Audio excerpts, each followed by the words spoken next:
महाराष्ट्र प्रदूषण नियंत्रण मंडळाची मराठवाड्यात कारवाई। मराठवाड्यातील 17 कारखान्यांना नोटीस। हवा पाणी अथवा ध्वनी प्रदूषण रोखण्यासाठी विशेष कार्यवाही।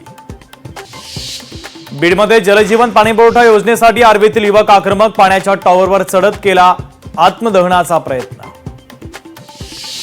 सोलापूर जिल्ह्यातील उजनी धरणाची पातळी 50%वर। अवघ्या 6 महिन्यातच उजनी धरणाचं पाणी निम्म्यावर।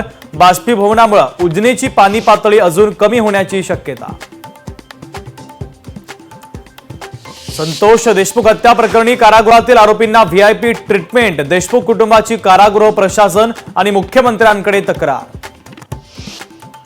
वाशिमच्या कारंजा तालुक्यात 6831 कोंबड्यांना बर्ड फ्लूने मृत्यू। प्रशासन अलर्ट मोडवर, तर नागरिकांना सतर्क राहण्याचं आवाहन। सोलापूरमध्ये अज्ञात वाहनाच्या धडकेत छायाचित्रकार प्रदीप ठोंगे यांचा मृत्यू। तर या प्रकरणी अज्ञात चालकाच्या विरोधात पोलीस ठाण्यामध्ये गुन्हा दाखल।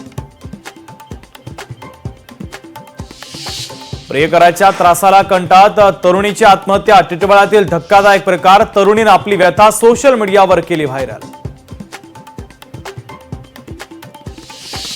स्वारगेट प्रकरणानंतर एसटी मुख्यालयाला जाग। एसटी महामंडळाच्या चालक आणि वाहकांना गणवेश सक्तीचा आदेश। एसटी कामगार संघटनेच्या वतीने नाराजी व्यक्त।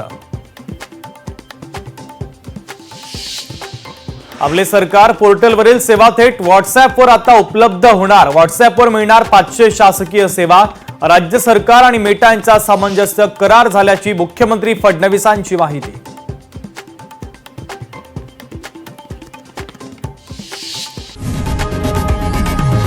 लोकशाही मराठी ऐका, पहा, जागरूक रहा।